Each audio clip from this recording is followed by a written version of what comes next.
Sino-sino ang mga senador na bumoto para patalsikin si Juan Miguel Zubiri bilang Senate President? Yan ang ating sasagutin sa videong ito. Pero mga kapolitika, huwag kalimutang kayo ay mag-like at mag-subscribe muna dito sa ating YouTube channel para kayo ay updated sa isyu ng bansa at isyu ng lipunan. So mga kapolitika, kahapon is naibalita na kung saan si Juan Miguel Zubiri is official nang nag-resign at pinatalsik sa kanyang posisyon bilang Senate President at pinalitan siya nitong si Chis Escudero bilang pinuno ng Senado. So marami ang tatanong kung sino-sino ba ang mga senador na bumoto para patalsikin at paalisin sa pwesto itong si Juan Miguel Zubiri. Kasi nung linggo daw is maugong na yung mga usap-usapan na kung saan is tatanggalin na sa pwesto bilang Senate President itong si Juan Miguel Zubiri. Maybe is merong naka-impluensya sa mga senador na ito para bumoto para paalisin siya, at sasagutin din natin yung tanong mga kapolitika, bakit yung mga kaalyado ni former President Rodrigo Roa Duterte is pinaalis rin or bumoto rin dito sa sa pagpapaalis kay Juan Miguel Zubiri bilang Senate President. Kasi napag-alaman natin na ito palang pag-oust or pag-alis kay Zubiri is hindi lamang ngayon, maugong na ito noong nakaraang first quarter of this year mga kapolitika. January pa lang is maugong na yung mga balibalita na kung saan is papalitan na umano itong si Zubiri. Kasi doon sa issue ng charter change, ayaw niya sa charter change na isinusulong ni Pangulong Marcos. So doon pa lang is nagkaroon ng bad taste na kung saan is parang malabong makalusot itong kanilang pinaplano na pagbabago ng konstitusyon. Kaya ang gusto nila is yung pinuno ng Senado na kung saan pwede lang diktahan. So sino-sino ba yung mga senador mga kapolitika na bumoto? Ayon dito sa sa isang post sa social media, sa Facebook, sa investigative journalism, meron silang pinost ng pangalan ng mga senador para bumoto sa pagpapatalsik kay Zubiri. So ito yung mga pangalan mga kapolitika: si Bongo, si Padilla, si Revilla, si Estrada, si Raffy Tulfo, yung dalawang Villar, si Mark at si Cynthia Villar, si Cayetano, yung dalawang Cayetano, si Pia at si Alan, yung si Escudero of course kasi siya na yung Senate President, si Grace Po, si Amy Marcos, si Lito Lapid, si Bato at si Tolentino. Now isa sa mga mga kapolitika, isa sa mga highlight dito is itong si Bato. Kasi alam naman natin na itong si Bato is naging reason, naging mitya na kung saan ang sabi di kasi doon ni Zubiri sa interview is hindi doon napagbigyan yung gusto ng mga may nasa kapangyarihan.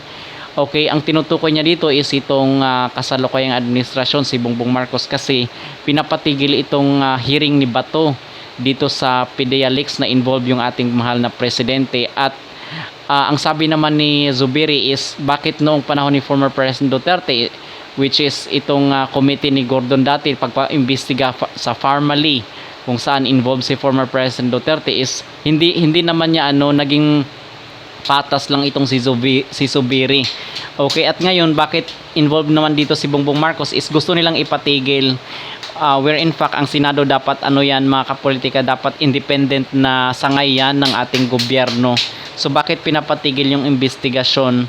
At itong si Bato, yung hearing kasi ni Bato is binigyan ng permit ni ni Zubiri.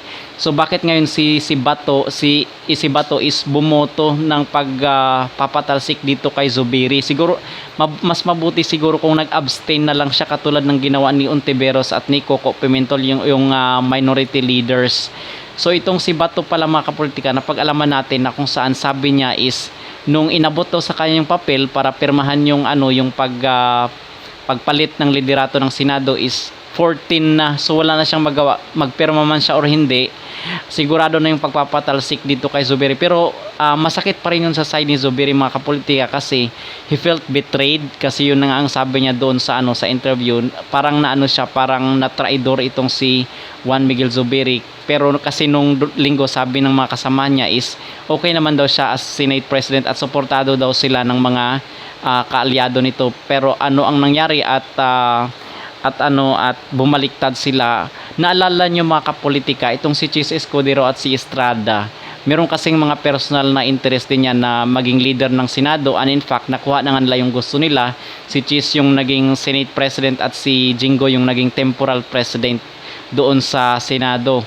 At nung pumunta sila doon sa hearing, which is doon din si Bato, hindi naman nila inungkat talaga yung totoong issue na kung saan kung may katotohanan ba yung information na isiniwalat ni Maharlika dito sa papel na pinirmahan ni Morales. Hindi sila doon nakafocus sila sa pagsira ng kredibilidad ni Morales at yung personal assassination dito character assassination dito kay Morales. Doon nakafocus itong si Chis Escudero at si Estrada. Kaya no wonder mga kapolitika bakit nagkaroon sila ng mas mataas na posisyon dyan sa Senado. So yun na po yun ang bottom line doon. Bakit itong si Chis Escudero is talagang bumoto siya para patalsikin itong si Zubiri. Yun na pala ang plano nila, napalitan na itong si Zubiri. At isa pa mga kapolitika, itong si Padilla, kaya pala nung doon sa hearing sa Senado is hindi siya nagsalita at tumahimik lang itong si Robin Padilla at tila hindi niya gusto yung mga nangyayari sa paligid niya. Parang ayaw niya yung hearing na yun.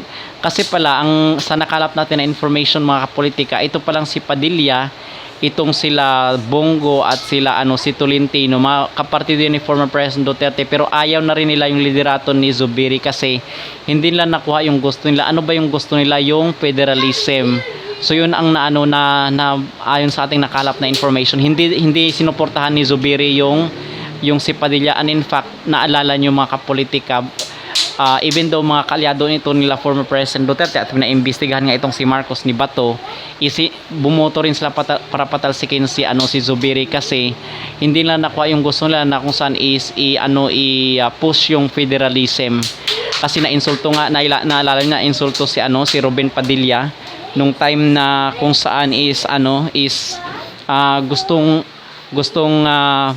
hawakan ni Robin Padilla yung federalism. Hindi siya pinayagan ni Zubiri kasi hindi daw ito kaya ni Padilla. So na-insulto siya doon, kaya siguro bumoto na rin siya para patalsikin itong si Zubiri. So mga kapolitika, itong si Amy Marcos, naalala nyo doon sa ating previous video na kung saan tumahimik na itong si Amy Marcos sa kabati ko sa kanyang kapatid kasi ito na yung simula na kung saan sasama na siya dito sa kanyang kapatid. Kaya yung hindi niya rin nagustuhan yung hearing dyan sa Senado kasi madadama yung kanyang kapatid dito sa PDEA leaks ni Jonathan Morales. At ito din yung mga listahan mga kapolitika na kung saan nag-remain at sumuporta dito kay Zubiri. Itong si Angara, si Binay, si Gatchalian, si JV Ejercito, si Ligarda, si Villanueva.